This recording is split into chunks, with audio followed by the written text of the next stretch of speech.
Olá, doutores! Eu sou Daniel Dori e sejam muito bem-vindos a mais um episódio do Sustentação Oral, o podcast da OAB Juiz de Fora. E como sempre, ao meu lado, meu amigo e advogado e professor Rodrigo Campanati. Rodrigo. Olá, pessoal, tudo bem? Peço que desde já curtam, compartilhem, comentem.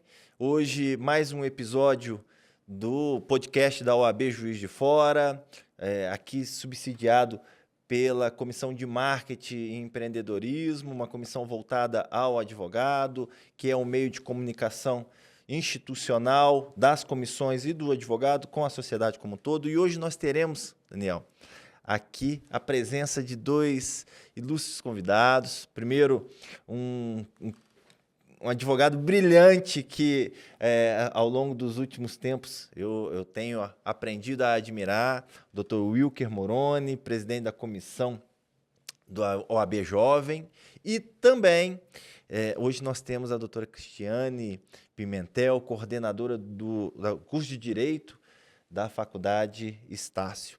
Então, desde já queria agradecer a presença de vocês e gostaria de passar já a palavra para o Daniel fazer a primeira pergunta, porque hoje o bate-papo vai ser bom. Então, a primeira pergunta, como sempre, é sobre os nossos convidados, a vida pessoal deles e a construção das suas carreiras. Queria começar com você, Wilker. Lembrando que, Daniel, hoje o tema vai ser empreendedorismo, né, e tecnologia, então nada melhor do que uma professora e um advogado, presidente da comissão da OAB Jovem. Bacana, fico muito feliz pela oportunidade e gostaria de cumprimentar a toda a comissão de marketing da OAB Juiz de Fora, na pessoa do presidente aqui, Dr. Rodrigo, parabenizar também o Daniel pela iniciativa. Esse é um momento muito bacana, esse é um espaço super importante, né, e que fiquem aqui registrados os meus cumprimentos a vocês. Eu sou Wilker Moroni, sou advogado, tenho 31 anos, eu tenho 6 anos de profissão e estou como presidente da OAB Jovem daqui de Juiz de Fora, né? Sou um apaixonado pela advocacia, gosto do que eu faço e espero que possamos trocar boas ideias aqui hoje e que essas ideias sejam úteis aí para toda a advocacia, não só daqui, como nós estamos no espaço que não tem fronteira, né? E da advocacia jovem de todo o Brasil que vai nos ouvir hoje. Muito obrigado pela oportunidade. Doutora Cristiane. Posso chamar de doutora ou professora? O que você prefere? Professora, por Professora? favor. Professora Cristiane. Eu lendo o seu currículo antes de começar esse programa, eu percebi uma curiosidade, que antes de você ser formada em Direito, você foi formada em História. Isso. Eu queria saber, assim, um pouco da sua história em relação a começar por esse curso e o que te levou e te transformou numa advogada e professora de Direito. Bom, vamos lá. Eu gostaria de cumprimentar vocês três, né? Os 3 doutores que estão aqui. Obrigada pela oportunidade, obrigada pelo convite de participar desse programa aqui da OAB Juiz de Fora. Eu assisti alguns episódios, vocês estão de parabéns, o programa está muito bom. A minha história é a seguinte, eu tenho uma carreira um pouco diferente, né, da maior parte das pessoas.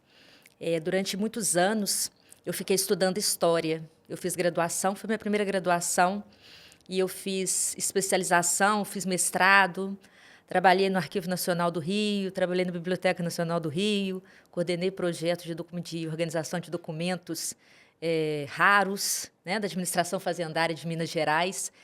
E, num determinado momento, eu acabei voltando para Juiz de Fora. Logo quando eu me formei, eu fui para o Rio, isso em 2002. E, depois de um tempo lá, eu acabei voltando para Juiz de Fora por questões pessoais, de família. E ficou aquela dúvida, né? Faz doutorado, não faz doutorado? E aí eu me recordo que a minha irmã foi fazer um cursinho de concurso, cursinho para concurso. E a minha irmã apareceu lá em casa falando remédios constitucionais. E aquilo foi uma coisa que mexeu tanto comigo, eu fiquei tão curiosa com relação àquilo, porque é uma coisa que eu não conseguia entender, né? Como é que remédios têm a ver com Constituição, né? O que poderia ser aquilo? E acabou que, eu falo sempre isso com ela, no meu convite da minha formatura, estava lá escrito os remédios constitucionais, que ela que me despertou o interesse pelo direito. E eu acabei, ao invés de fazer doutorado, né, eu ia para São Paulo com pesquisa no Rio, morando em Juiz de Fora, achei que seria uma logística muito difícil. Acabei voltando para Juiz de Fora e ingressei no curso de Direito. Assim, bem despretensiosa, sabe? Foi, assim, uma escolha muito racional. Eu achei que era uma boa área para trabalhar, né? Já que eu estaria aqui em Juiz de Fora. Achei que era uma boa área para trabalhar. E acabei me apaixonando pelo direito, né? O direito, ele nos seduz com uma facilidade muito grande, porque o direito está em tudo, né? O direito está em tudo. Então, eu acabei sendo seduzida pelo direito e estou aí já há alguns anos trabalhando na área. Eu costumo dizer, professora, e eu ensinava isso para meus alunos, que na nossa vida a gente aprende todas as ciências. Seja no ensino médio, você aprende medicina com biologia, você aprende engenharia com as matemáticas. Só que aquela ciência que influencia a tudo e a todos e a todo momento, a gente não aprende, que é o direito. Então, eu acho que é muito importante, como a gente fala, né, os operadores do direito, eles levarem essa informação, né, porque nós somos formadores de opinião, e divulgar o máximo possível para que as pessoas tenham contato dessa que é uma arte do início da sociedade, né? Bom, vamos lá. Wilker, enquanto presidente da comissão da OAB Jovem, quais são as perspectivas, o que você tem visto com relação ao mercado de trabalho, ao empreendedorismo? Porque o grande problema é que o advogado, muitas das vezes, professora, ele não tem a noção que a gente, e é uma falha que a gente tem que assumir como professor, né? Que a gente ensina justamente a advogar, ensina as leis, dá uma profissão para o aluno. Só que a gente não ensina a empreender. E isso é difícil, né? O advogado, às vezes, não sabe quanto que custa a captação do cliente. CPA, né? Custo por aquisição. Você entrega hoje, ainda tem, a gente recebe de colegas cartões físicos, mas tem cartão digital. Então, cartão digital você vai pagar uma vez só, tem ele, né? Para o resto da vida. O físico, você entregou, a pessoa vai usar, vai perder, mas aquilo custa um dinheiro. Então, às vezes a gente não sabe. Como você tem visto a advocacia, a jovem advocacia, nesse contexto do empreendedorismo, doutor Wilker? Rodrigo, eu tenho visto, e eu falo isso a partir de um lugar de fala mesmo, porque eu ainda me considero um jovem advogado, né? Nem que seja de mente. Mas eu passei por todas essas fases, né, da jovem advocacia e passei também por todos esses perrengues, né, vamos colocar dessa forma, que o jovem tem, porque o jovem ele se vê num dilema, é uma profissão nova, né, eu falo que ninguém nasce advogado, assim como não nasce médico, não nasce dentista.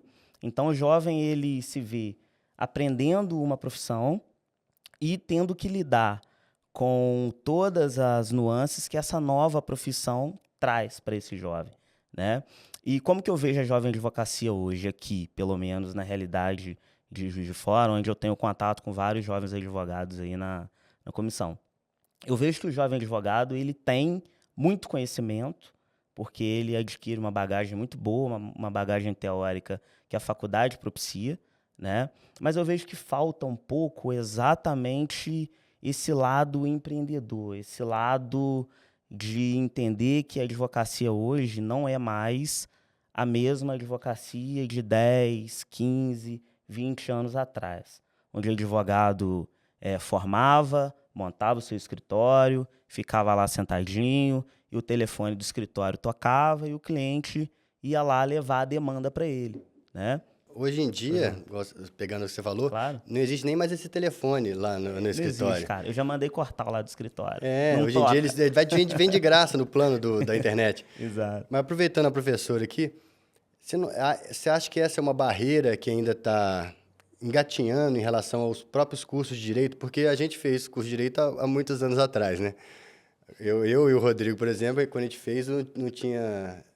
Até o Código Civil era outro. No início, sim. Código de 16. Exatamente. Então, quais são os desafios que você... Sou recepcionado. Exatamente. Eu comecei com o código da faculdade e terminei com outro. Quais são os desafios que você vê e as perspectivas, e também como o mercado tem agido nessa demanda que seria não só ensinar o ofício, mas também ensinar como tornar esse ofício lucrativo e sustentável para um advogado Pois iniciante. é, hoje a gente tem, né, como o Wilker falou, a gente tem uma advocacia completamente diferente do que a gente tinha há 30 anos atrás. Se a gente parar para pensar assim, temporalmente, 30 anos foi ontem, né? Mas se a gente parar para pensar nas mudanças que aconteceram na profissão, essa mudança é muito grande. Então, hoje, o aluno, quando ele está na graduação, ele está estudando e ele já está ligado com uma série de outras coisas. Porque o nosso aluno, quando ele chega para a gente hoje, ele já é super conectado. Né? Ele já é super conectado. Ele é aquele que, quando chega ali para a gente com 20 anos, ele não usou o telefone em casa. Né? Ele não usou o telefone em casa. Ele não usa isso, ele nem sabe, né? Tem alunos meus que não sabem o que é cheque, nunca viu um cheque. Eu dou aula de direito empresarial, eu pergunto, vocês sabem o que é um cheque? Tem gente que não sabe o que é cheque, nunca viu um cheque na vida. Mas, enfim, eu acho que é necessário, né? É necessário hoje a gente lidar com essa mudança que aconteceu na advocacia e abrir os olhos dos alunos para isso. Sabe, que enquanto a gente está na faculdade, a gente prepara o conteúdo, né? A gente prepara as disciplinas práticas para os alunos aprenderem a advogar, a gente faz as audiências simuladas, né? A gente, é o que você falou, a gente ensina o dia a dia da advocacia para o aluno. E eu acho que o aluno ele já está, hoje, muito ligado nessa questão de o advogado faz o TikTok, o advogado faz a sua propaganda nas redes sociais. Né? Eu acho até que a gente pode falar disso aqui. Né? O Código da OAB ele veda diversos tipos de propaganda, né? O que sempre foi um problema para o advogado, mas o advogado ele pode falar publicamente sobre os temas. E eu acho que talvez isso seja uma questão que hoje os alunos já estão saindo mais preparados com relação a isso. Eu acho que talvez falte essa questão de custos, de pensar em como gerir um escritório. Um pouco de administração, né? Um pouco de administração. E se me permite, o Cris, um complemento, eu acho que também falta para o aluno, né, um olhar mais carinhoso para a advocacia. Né? Eu estive há pouco tempo nos bancos da faculdade, né? E o estudante ele tem aquele sonho, né, de ser promotor de justiça, de ser juiz, de ser delegado de polícia, né? E ele acaba que deixa a advocacia de lado. Mas quando ele forma, ele toma um susto. Por quê? Ele quer ser juiz, ele quer ser promotor e ele quer ser delegado. Mas ele forma e ele não passou para juiz, nem para promotor e nem para delegado. Mas, em muitas das vezes, ele já passou na OAB. Então, a advocacia acaba se apresentando para esse aluno, né, como se fosse uma surpresa, porque ele não se preparou para aquela realidade. Né? Ele passou a faculdade toda sonhando com cargo público e, de repente, ele se vê na advocacia, né, numa carreira onde ele é autônomo. Né? Então, assim, eu acho que falta um pouco desse olhar, porque aí eu não sei, né, mas isso não nos é falado na faculdade. Mas a gente tende a achar que na advocacia não é possível ser feliz, não é possível ser estável, né? E isso você só encontra num cargo público, né? E aí você acaba não olhando, né, com atenção para a advocacia, que vai ser o que vai se apresentar para você assim que você formar. Então eu vejo que o jovem ele é pego de surpresa mesmo, sabe? Não se preparou para aquilo. Quando você vai fazer uma prova de concurso, você se prepara, você estuda, qual matéria que vai cair. E ele não estuda a matéria que vai cair no concurso da advocacia, que é empreendedorismo. Né? Hoje o advogado, ele não basta ser bom tecnicamente, o cara tem que saber vender. Né? Hoje o advogado é um vendedor, ele convence alguém a contratar os serviços dele. Né? Então... e muito entra nisso o marketing pessoal, porque na prática você é o seu próprio produto. Então você, quer dizer, nos cursos de direitos, além de ensinar toda a técnica, a legislação, tem que ensinar venda, tem que ensinar marketing pessoal. Outra coisa que eu acho que tinha que focar, acredito que teria que focar mais do que focava na nossa época, é em relação ao código de ética. porque as violações antigamente desse código de ética era mais relacionado a discussões com juízes, um advogado que tomava um cliente do outro, mas agora, acredito que a maioria, até a gente esteve conversando com o pessoal da Comissão de Ética de Juiz de Fora, é muita denúncia do Conselho de Ética, Conselho de Ética, é muita denúncia relativa à propaganda que não pode, um advogado que ostenta, e as normas são bem rígidas, tanto em relação a como é que fala, a arte em si, não pode ser muito chamativa, quanto ao próprio conteúdo, também não pode ter aquele CTA, que é o Call to Action, que é você, como é que fala? Entre em contato. Divulgação de resultado, né? Direcionar ali para a pessoa poder te contratar, exposição de clientes, né? Exatamente. Terceiro semana, Daniel, que eu acho que é importante, inclusive já fazendo um convite para as pessoas que estão assistindo esse podcast, é que a o Conselho de Ética vai lançar o conselho, dar um conselho... Conselhos do Conselho. Conselhos do Conselho. Eles estão planejando fazer um evento justamente com o objetivo de levar a população, levar os advogados esse tipo de informação. Advogados e estudantes. Advogados e estudantes. Então, isso é extremamente importante. Mas eu gostei de duas coisas que vocês falaram com relação à atuação da advocacia, que hoje o advogado, por mais que nós, quando estamos na faculdade, nós nos formemos em bacharéis em direito, nós não somos efetivamente advogados, mas a advocacia é o que abre as portas e que, na grande maioria das vezes, também fecha-se as portas ao final de toda uma carreira. Então, o juiz, o promotor, o delegado, quando se aposenta, ele vai advogar e termina advogando, né? Mas a grande questão, e existe uma dificuldade que a professora até citou, né, que é justamente essa visão empreendedora. Vocês têm visto hoje, por mais que o advogado, agora o jovem, né, o estudante e o jovem advogado, ele tenha um acesso muito maior aos meios de comunicação, às redes sociais do que a gente. Na grande maioria das vezes o advogado tem mais anos já nasceu nesse meio. Ele já nasceu no meio digital com mais informações. Vocês têm visto, ou pelo menos têm sentido, que a advocacia vai sofrer mudanças em curto e médio prazo, nesse sentido de como eles vão atuar profissionalmente? O que acha, professora? Rodrigo, eu acho que a advocacia ela já vem sofrendo essas mudanças, né? E isso impacta diretamente na vida do jovem advogado, por exemplo. Nós passamos por uma pandemia, né? Desde então, audiências por vídeo, né? Então, ali, os atendimentos hoje, já não há a necessidade de um atendimento ser num escritório físico, né? Hoje, o jovem advogado ele já pode perfeitamente, né, receber a demanda de um cliente através de WhatsApp e, se ele quiser, ele já faz dali mesmo uma videochamada com o cliente, já se conecta e, se for esperto, já fecha o contrato. Ainda tem também a limitação geográfica, que antes... Exatamente. Agora você pode atender um cliente do Brasil inteiro. Hoje você consegue fechar contrato no Brasil todo, né? Então, o jovem esperto a essa realidade, né, ele vai se adequar e ele vai ter a capacidade de compreender que esse momento é um momento que, inclusive, o favorece, né? Porque o processo eletrônico, ele, de certo modo, tirou muita gente do mercado e tirou advogados mais antigos. Então, consequentemente, isso abre um campo para o jovem advogado poder explorar. Mas, em relação a essa situação de ser empreendedor, eu acho que, assim, é uma habilidade que você, por exemplo, tem como aprender, mas eu acho que você também tem como transportar isso da sua infância, sabe? Carregar isso. Eu tenho um episódio muito bacana, que é uma história que aconteceu comigo, que eu faço questão de contar ela em todo lugar que eu vou, que é o que demonstra, né, que a gente, mesmo na infância, pode ser incentivado a pensar em resolver problema, em como que eu vou resolver essa demanda. Eu lembro que quando eu era menor, porque pequeno ainda sou, né?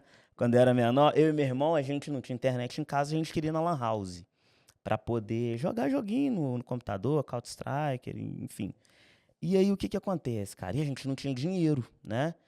E aí eu falei com ele, falei, cara, como que a gente vai arrumar dinheiro pra gente poder ir na Lan House?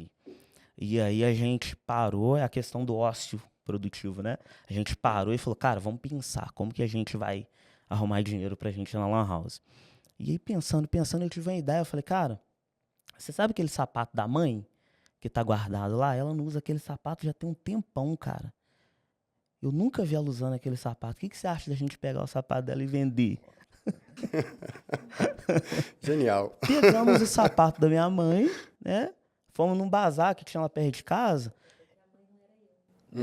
Cara, minha mãe veio descobrir isso há pouco tempo, tranquilo. Eu achei que o final da história era não, esse. não, ela veio descobrir há pouco tempo, ela não sabia. Já tava que a gente preparando vendeu o pra aquele sapato final dela. épico. E aí o que Plot acontece? twist. Vendemos o sapato da minha mãe, cara, eu acho que a gente pediu R$10. Aí a moça do bazar falou, não, tá muito caro. 10 eu não pago, não, eu pago 3. Fala, então tá bom, eu falo com ela. E aí a gente colocou uns 50 cada um lá na Lan House, fomos lá, jogamos. A minha mãe não descobriu, não, ela veio descobrir dessa história do sapato há pouco tempo atrás. Mas o que eu quero demonstrar com isso? É que mesmo criança, pequeno, eu já tinha ali uma... Cara, como que eu vou resolver o meu problema? A iniciativa. Né? Eu quero ir na Lan House. Como que eu vou resolver? Né? Então, assim, eu acho que isso é transportado para a vida. Né? Então, hoje na advocacia, surge um problema, eu falo, cara, tem que ter solução. Eu vou resolver isso de alguma forma. Então, pegando dois ganchos seus, primeiro esse que advogar é resolver problema. Né? A prática é esse, o problema dos outros, principalmente. E outra coisa que você citou aí foi a questão de que a tecnologia tirou muitas pessoas do mercado. Agora, aproveitando o conhecimento da nossa professora aqui, eu vou fazer uma pergunta um pouco mais complicada. Existem estudos já de empresas grandes americanas falando que até 2030, logo aqui na porta, 60% das atividades exercidas por um advogado já vão poder ser automatizadas por uma IA. Então, assim, você já está vendo essa transformação tanto das redes sociais, do empreendedorismo. Como é que você acha que essa revolução das inteligências artificiais vai impactar no mercado de trabalho dos advogados? Porque, por exemplo, hoje em dia, se você tiver um chat GPT, por exemplo, ele substitui um estagiário em muitas das funções. Sim. Então, assim, tanto no mercado de trabalho em si, como no próprio exercer da atividade do advogado. Então, vamos lá. A advocacia está mudando, né? O tema que a gente está falando aqui. Hoje a gente tem inteligência artificial, mas os grandes escritórios já usam há muito tempo o que a gente chama de um estudo quantitativo de processos. Né? O que é isso? Já existia, né? Agora está mais fácil. Existiam estagiários, existiam equipes de estagiários estudando determinada vara, determinado assunto em determinada vara de família, por exemplo, para ver o que aquele juiz ali, em determinada causa, em determinado tema, qual é a resposta que ele dá para determinado processo. Então, se a gente parar para pensar assim, numa esfera maior, a gente tem um estudo da Fundação Getúlio Vargas, que foi comandado pelo Falcão, que era diretor, não sei se ainda está diretor, da Escola de Direito da FGV. Ele tem um livro que é uma pesquisa sobre o Supremo Tribunal Federal. Isso é um estudo de probabilidade comportamental. O que aparece nesse estudo? Aparece que se você defende determinada tese e essa sua tese ela cai com um determinado ministro, existe um percentual X da sua tese ser aprovada ou não. Isso chama jurimetria. A gente já tem, hoje em dia, a Associação Brasileira de Jurimetria, que faz esses estudos. Tem esse que foi feito pela FGV, mas a Associação Brasileira de Jurimetria ela faz isso com diversos processos, diversos temas, né? Processos trabalhistas, determinado tema de processo, isso já era feito. Hoje, com a inteligência artificial, o que a gente tem? As leituras desses bancos de dados são muito mais rápidas. Você não precisa mais de equipe de estagiário, né? Você já está tirando o estagiário do lugar, né? Não precisa mais. Então, o jovem advogado, que era aquele que ia pensar numa tese, ia fazer determinado estudo ali, isso já está pronto. Já está pronto para um estudo desse. Né? Um estudo desse de inteligência artificial já vai dar para ele. Ó, se for essa tese aqui, essa tese é melhor aceita se ela cair em determinada vara. Enfim. Mas do mesmo jeito que se fecham algumas portas, com a inteligência artificial se abrem outras portas. Por quê? O advogado, ele trabalha na resolução de conflitos. Né? A gente trabalha resolvendo conflitos o tempo todo. Eu costumo dizer para os meus alunos, né, que a gente só trabalha e a gente só ganha dinheiro porque as pessoas não conseguem se entender. Se todos se entendessem, não haveriam problemas, não haveria necessidade. É um pouco psicólogo. Totalmente, né? Né? Em algumas áreas mais, né? Em algumas áreas mais. A pessoa às vezes só quer um amparo, só quer desabafar. Então, quando a gente pensa que nós teremos daqui a poucos anos, né? 2030 já está aí. Vão se fechar algumas portas, é sempre claro, né? Que o advogado sempre vai precisar de uma pessoa para revisar, para olhar aquilo com carinho, né? Para dar uma devida atenção, porque os casos concretos, eles não são idênticos, eles são parecidos. Né? Então, mesmo que você não precise de uma série de advogados, você vai precisar do advogado. Mas, ao mesmo tempo, a resolução de conflitos ela está abrindo as portas, né? Que a gente chama de justiça multiportas. Existem já hoje muitos trabalhos sobre isso, muitos juízes, desembargadores que se dedicam a isso, inclusive, falando justamente do que o advogado pode fazer, qual que é o trabalho que o advogado pode fazer, que às vezes ele nem precisa ir ao judiciário. Administrativamente, Mediação, arbitragem, uma série de outras situações que, ao fechar determinadas portas, abrem-se outras portas. Por quê? Porque os conflitos estão sempre aí, os conflitos não acabam. Esse temor de novas tecnologias vem desde os primórdios. Cada nova tecnologia, algumas profissões são substituídas, Sim. outras têm que se adaptar. Eu acredito que a inteligência artificial vai suprimir muitos trabalhos burocráticos, Sim. alguns trabalhos repetitivos, mas a parte que eu acho que é a função principal do advogado, que é assessorar o cliente pessoalmente e também pessoalmente achar uma solução para questões complexas, ou até mesmo revisar, igual você falou, revisar se realmente é aquilo que você quer dizer, mas o trabalho burocrático, querendo ou não, é inevitável, vai ser substituído. Sim. Por exemplo, lá no escritório a gente ainda não usa com frequência essas tecnologias ainda, mas já estamos pensando em ver o que elas têm para nos oferecer na prática, desde que mantenha a qualidade do nosso trabalho, né, Rodrigo? Sim.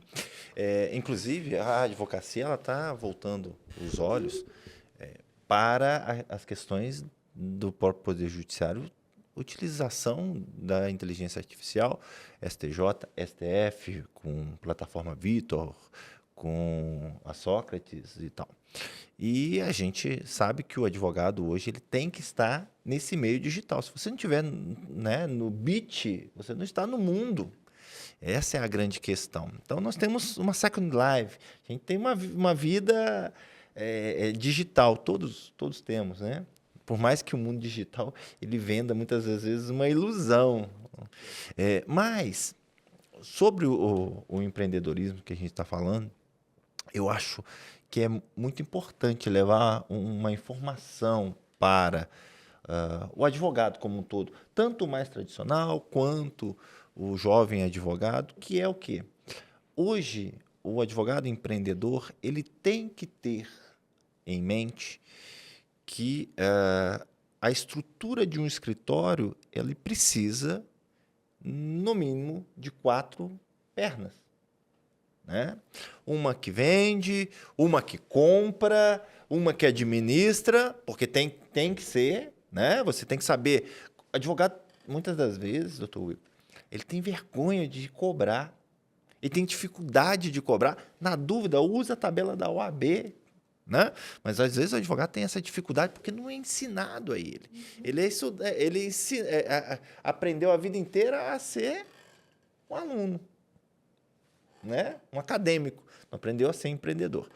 Comprar, então ele tem que saber. Antigamente a gente comprava papel, hoje não tem mais essa. Mas você tem uma série de gastos que você tem que controlar. E tem muito advogado que ele não faz esse controle de quanto que ele gasta, porque ele tem medo de descobrir que o que ele ganha é verdade, não paga os custos elementares de fixos de um escritório que ele vive. Essa construção de gasto, saber quanto você gasta, é o que leva você a fazer uma precificação adequada. Com certeza. Então, na verdade, ele chuta um valor do trabalho dele. Essa causa, vou fazer uma petição ali de 5 páginas, vou protocolar, vai fazer um acordo, então, meu trabalho vai ser X. Ele não incute nesse preço que ele vai passar para o cliente o papel, o ar-condicionado ligado, o cartão que ele falou aqui em outro luz, momento, né? No a aluguel que ele luz, paga. o próprio marketing, talvez, que ele tenha feito na internet. Então, assim, Mas faltou, nessa nossa fala, uma que é extremamente importante.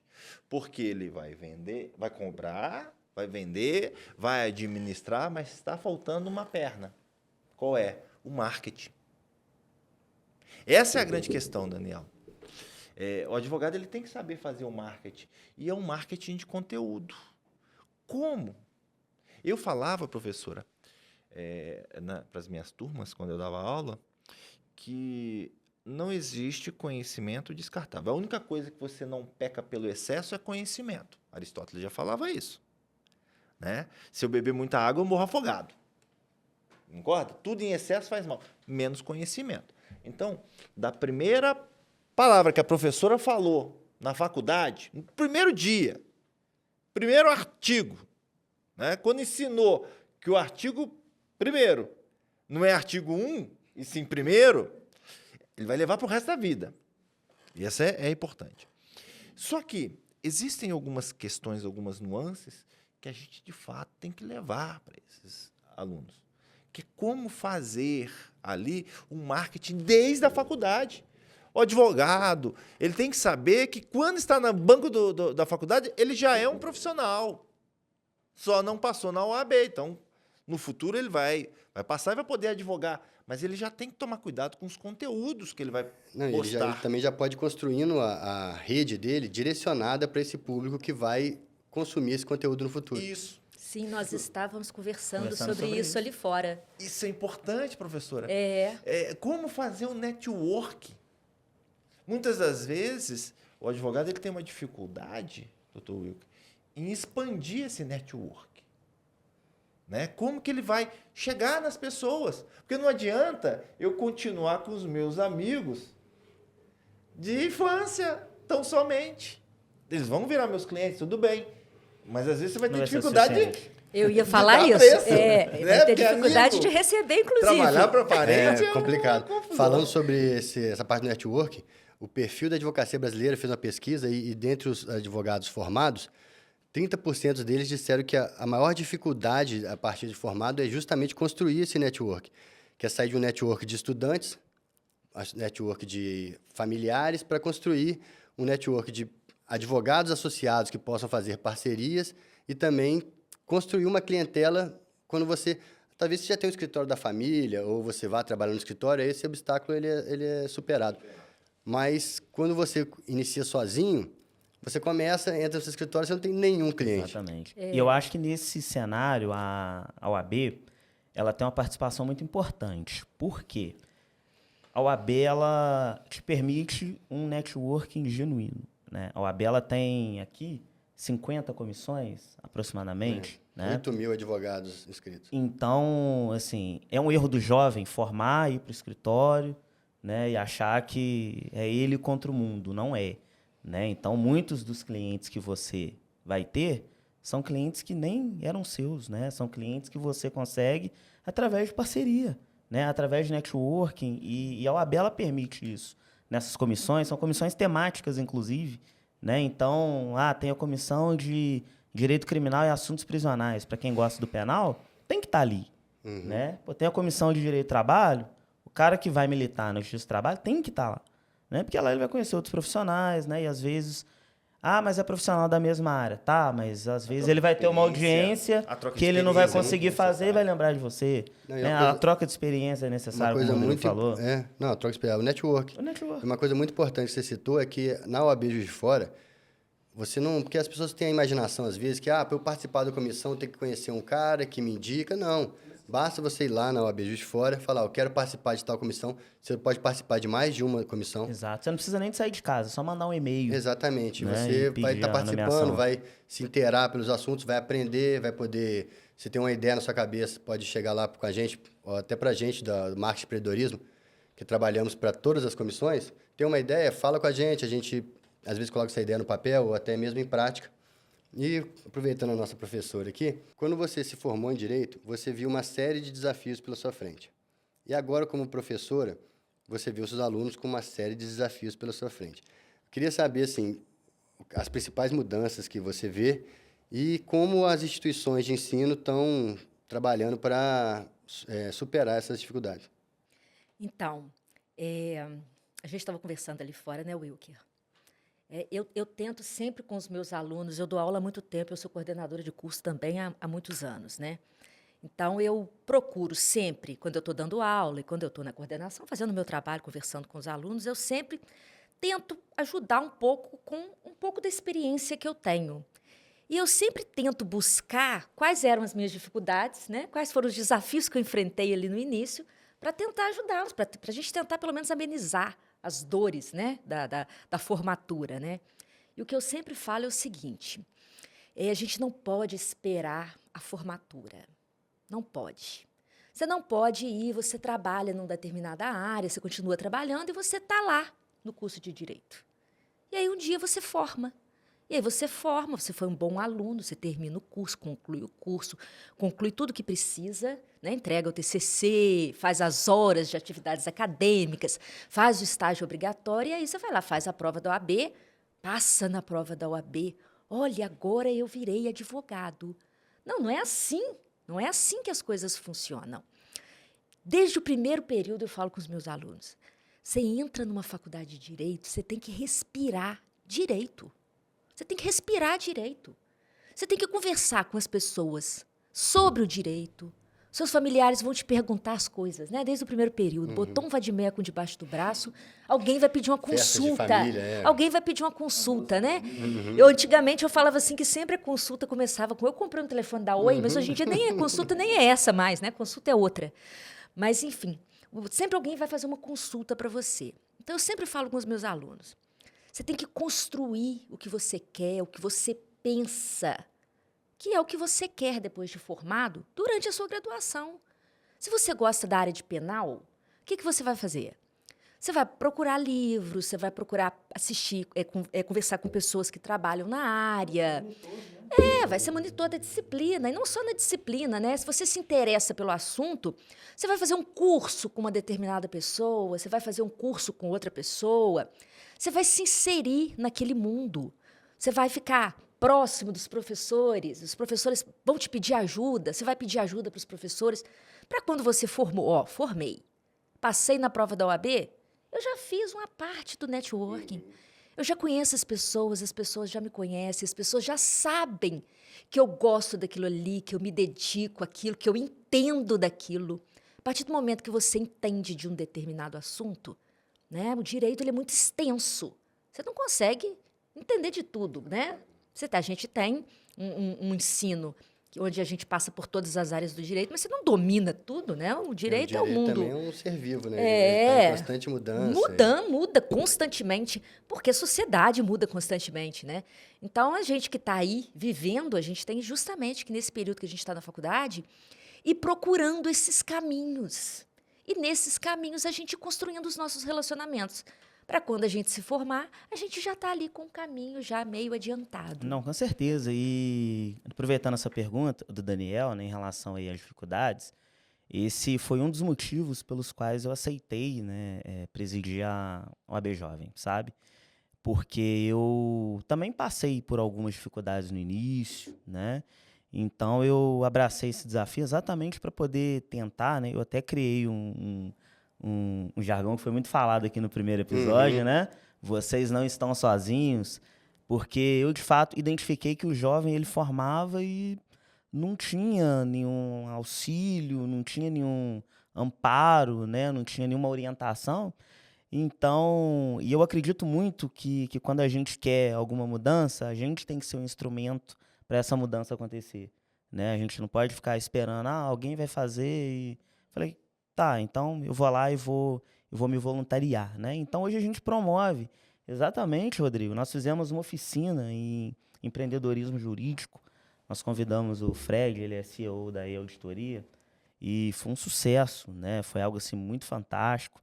A gente promove também oficinas práticas em advocacia, né? Advocacia civil, advocacia trabalhista, advocacia criminal, né? Para ensinar o jovem mesmo. Eu tenho que fazer um habeas corpus, tá? Mas como que eu faço? Eu levo nos correios, eu ligo para alguém, eu mando por e-mail, né? Então, eu vejo que essas iniciativas práticas, elas fazem a diferença na vida do jovem, né? Porque o começo é um começo muito desafiador, sabe? É uma profissão de muita responsabilidade. As pessoas confiam na gente as suas vidas, os seus patrimônios, né? As suas liberdades. E a gente precisa saber como lidar com essa responsabilidade do começo. E essa questão que você falou da responsabilidade é uma das coisas que tem que ser mais pensadas quando você vai dar um valor para um trabalho. Porque não é só o trabalho, é uma responsabilidade gigantesca, porque você tem que fazer uma coisa beirando a perfeição. Qualquer deslize seu, uma desatenção, pode botar tudo a perder e, às vezes, é o único patrimônio de alguém. Com certeza. Então, é uma responsabilidade muito grande que vale mais do que qualquer valor que você dê o preço, porque eu falo muito com meus amigos que o advogado é a coisa mais barata que você vai pagar na vida, porque, pelo benefício que ele vai te trazer. Isso para empresas também. O Brasil não tem muito a cultura de você fazer uma advocacia preventiva. As pessoas, não só advocacia, nada, né? Sim. Entendeu? Nada preventivo, é só remediando, só quando o problema aparece. Sim. E assim, eu pego o trabalhista, por exemplo, que eu sou especialista, metade dos problemas que acontecem seriam resolvidos com uma advocacia preventiva, com um contrato mais bem feito, uma informação que às vezes o empresário não tem. Então, às vezes, uma assessoria que ele vai pagar ali, que vai custar R$2, R$3.000, uma empresa pequena, no futuro ele não vai ter que pagar R$10.000 numa rescisão trabalhista judicializada. Daniel, você está falando isso aí, você me lembrou uma vez que eu recebi uma cliente, que foi indicação de uma aluna minha, e aí ela me mandou um contrato. E eu falei justamente isso com ela. Eu falei, gente, o contrato ele tem que ser analisado previamente pelo advogado. Né? Depois que você assina, que as coisas acontecem, que você fala, dá uma olhadinha no contrato, vê o que tem assinei. aqui. Que eu já assinei. Tinha havido uma alteração contratual numa empresa, era uma empresa no Rio, na zona oeste do Rio, e eram 3 sócios. E aí eles fizeram uma alteração contratual. Nessa alteração contratual, se a maioria decidisse, poderiam tirar um dos sócios. Só por uma votação, uma simples votação. E aí, depois que foi feita essa alteração contratual, passaram-se 2 meses e a sócia foi retirada, de acordo com o que constava no contrato, que ela assinou. Né? Então, a advocacia preventiva é o que vai evitar o problema, né? Porque em determinadas situações você não consegue mais resolver. Não, você consegue, no máximo, redução de danos. Pois é. Concordo.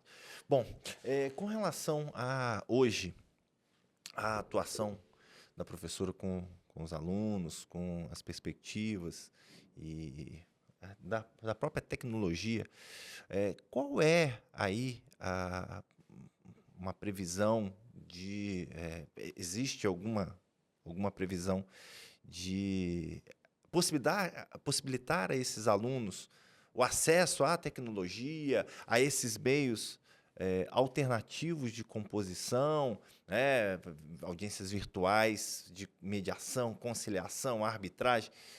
Tem alguma coisa específica que a professora tem trabalhado?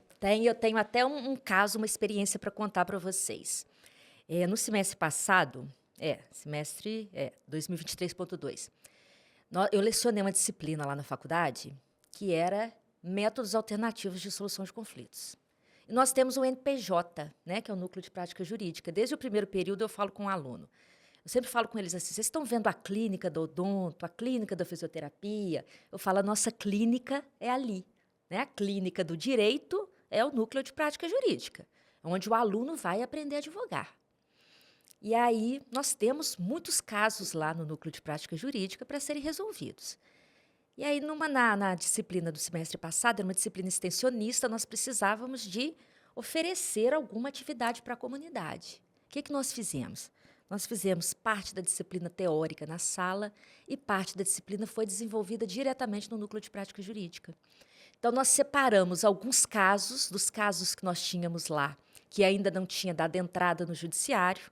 Nós separamos esses casos, os alunos olharam caso por caso, leram, dividimos os alunos em grupos, os alunos leram os casos e pegaram aqueles casos que eles se interessaram mais. Né? Um contrato que uma pessoa comprou uma casa, a outra não entregou o contrato, uma moça que foi casar na pandemia e não teve o casamento e a dona do salão não indenizou ela completamente. Algumas situações assim. Eram situações simples, mas que as pessoas efetivamente não conseguiram resolver. Então, elas foram até o núcleo de prática jurídica para a gente judicializar. E aí, o que nós fizemos? Nós entregamos esses casos para os alunos. Quando a gente entregou para os alunos, o desafio do aluno justamente era entrar em contato com as pessoas, conversar com as pessoas, falarem que eles eram da Estácio, do núcleo de prática jurídica, estavam desenvolvendo um projeto, e que nesse projeto eles iam, antes de judicializar, o que poderia demorar um pouco, né? Que a gente sabe que no judiciário as coisas às vezes não são tão rápidas como as pessoas gostariam, né? Ou como nós gostaríamos.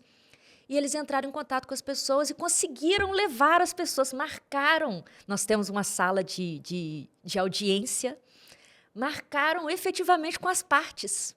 Nossa, teve grupo que não conseguiu. Né? A resposta da tentativa foi, não conseguiu. Ligava para um, falava, não vou, e o outro falava, não, só vai resolver na justiça e tal. Mas nós tivemos quatro equipes que conseguiram resolver. Nós levamos as pessoas até a faculdade, nós fizemos uma audiência com eles, né? Nós tivemos os alunos trabalhando como conciliadores. Né? O conciliador é aquele que pode propor alternativas. Nós tivemos os alunos trabalhando como conciliadores, nós conseguimos conciliar 4 ações. Foram 4 ações que não chegaram ao judiciário, porque os nossos alunos fizeram a conciliação lá na faculdade. Foi fantástico, eles adoraram, né? Eu acho que, inclusive, isso é uma tendência. E se bobear, a própria OAB, não só aqui da região, né, da 4ª subseção, como também da seccional, Minas Gerais, de repente a OAB federal, é uma tendência a OAB ela disponibilizar esses canais de mediação, conciliação, de repente arbitragem, para dar uma resposta mais efetiva e rápida à alternativa de judicialização, né? Porque, de fato, alguns processos são extremamente morosos e aí uma conciliação ou uma mediação ou uma arbitragem vai muito mais rápido e com a chancela da OAB. Então, eu acho que é uma tendência de futuro, é trazer essa modernidade para o direito. E com relação ao jovem advogado e à advocacia, Wilker, da comissão, a atuação da comissão da OAB Jovem, quantos são hoje os advogados inscritos na comissão? Quais são os tipos de projetos que vocês têm atuado, trabalhado, que vocês têm proporcionado a esses advogados? Isso. Hoje nós somos, assim, a maior comissão da subseção, né? Nós somos 195 advogados, né? Jovens advogados que abraçaram esse projeto e estão juntos com a gente pensando, né, em soluções para a jovem advocacia. Eu falo que eu estou na presidência, mas nós somos a OAB Jovem, né? Então, a OAB Jovem não é o Wilker, não é a Beatriz, que é a vice, não é o Igor, que é o nosso secretário, né? A OAB Jovem somos todos nós. Então, a gente tem o objetivo de receber o jovem advogado, né? Até para demonstrar que o jovem não está sozinho, né?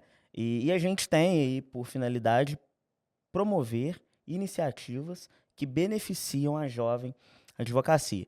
Dentre os nossos projetos, eu gosto muito de um que nós desenvolvemos uma cartilha, né? Chama Cartilha Primeiros Passos, né? Onde nós desenvolvemos uma cartilha mesmo, sabe? Com recomendações para o jovem advogado, a diferença entre revogação e renúncia, como que o jovem advogado pode fazer parte de uma comissão, como que ele pode aproveitar a estrutura que a OAB disponibiliza para ele poder iniciar aí o exercício profissional, como que pega o Expresso OAB, né, que é também uma iniciativa fantástica, né, que é uma van que a OAB tem, que leva, né, o jovem advogado majoritariamente, né, pro fórum, pro juizado, para a sede, né, E então, assim, o nosso objetivo, Rodrigo, na comissão, a gente está aí com 2 anos e meio, né, de trabalho, é exatamente esse, que é pensar e desenvolver, né, seminários, oficinas, palestras, né? Tem um evento muito bacana que nós fizemos também, que foi a Resenha Jovem. O que é a Resenha Jovem?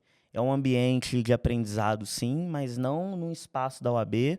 É uma palestra num bar, né? Onde a gente leva os resenhadores, né? E nós fizemos agora, foi um sucesso, para poder falar da prática, né? Dos percalços, do início, só que não no ambiente de palestra, né? Porque a gente identificou também que, como a informação hoje, Daniel, ela é muito fácil, né? Hoje, se eu quiser saber qualquer conteúdo de direito empresarial, é muito simples. É só pegar meu telefone, jogar no YouTube, é aula de direito empresarial, tá ali, né? Então, a gente sempre tenta inovar nos eventos, né?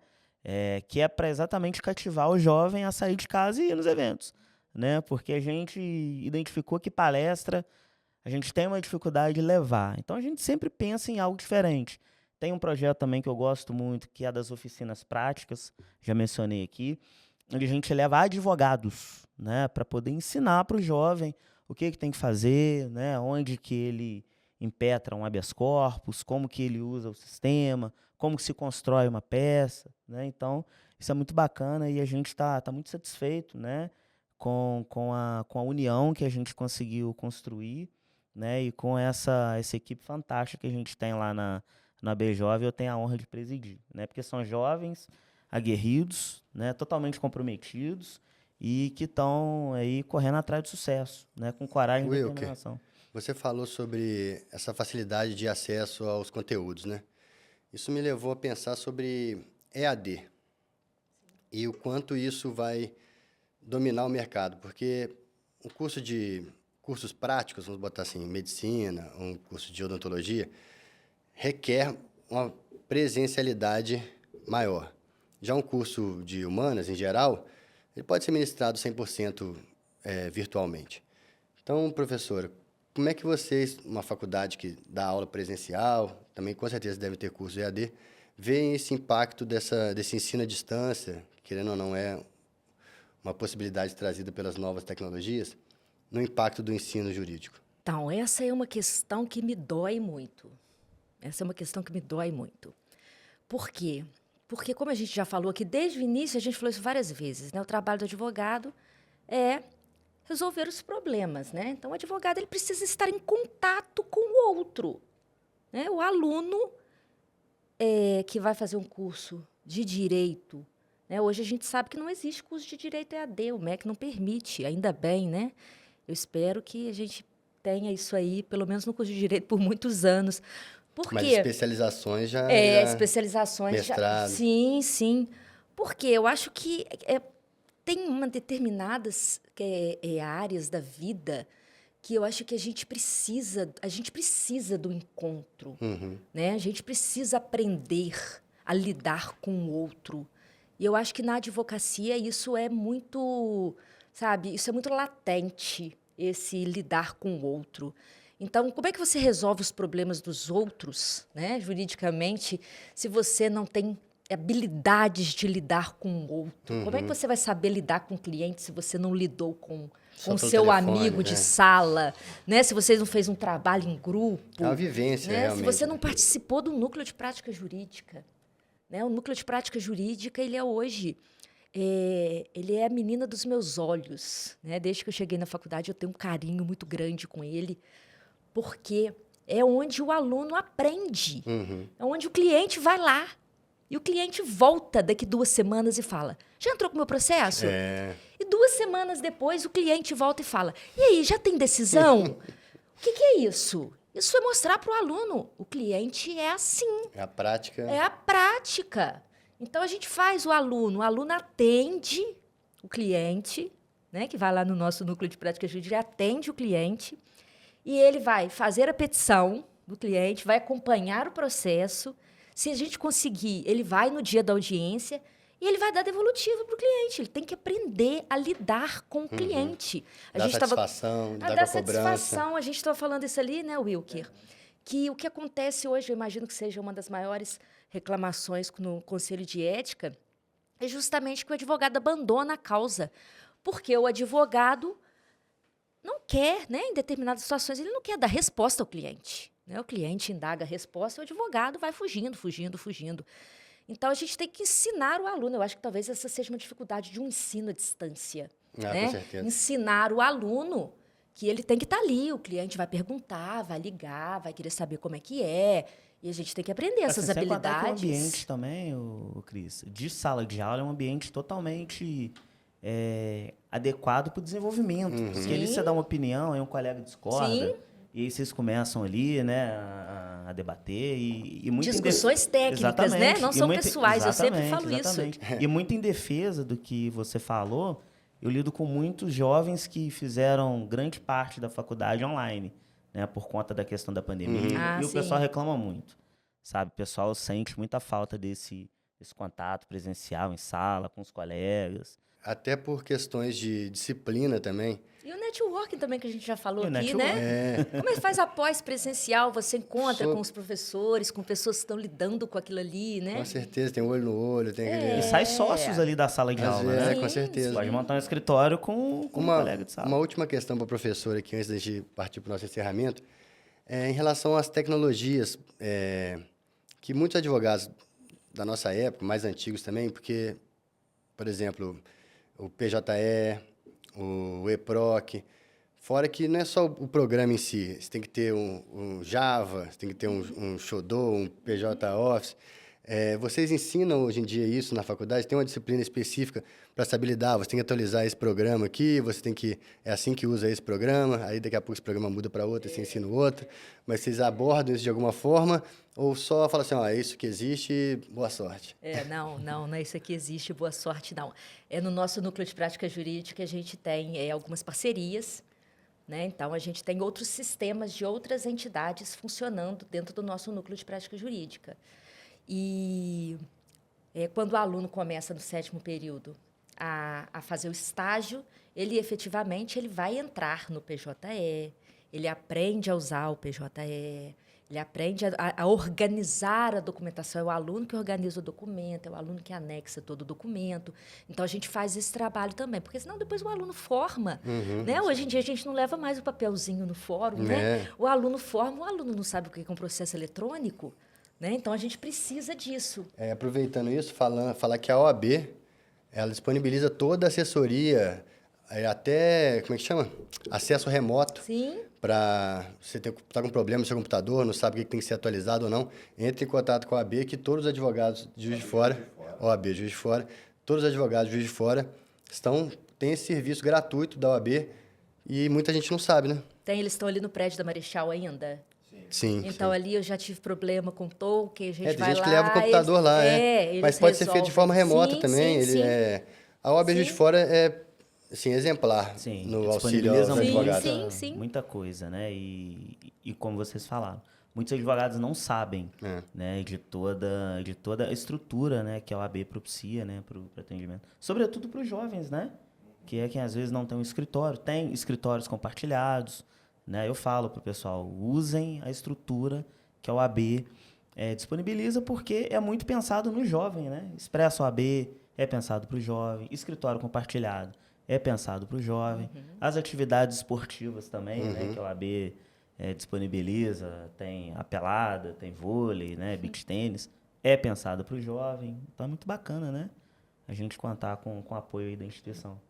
Bom, nós estamos caminhando para o final desse podcast. Eu gostaria de agradecer aos 2 convidados, dizer que esse projeto é um projeto institucional, é um projeto para a advocacia e para a sociedade, é um projeto sustentável e duradouro, que a gente tenta proporcionar, levar o conhecimento e a atuação da OAB, da advocacia, para a sociedade como um todo.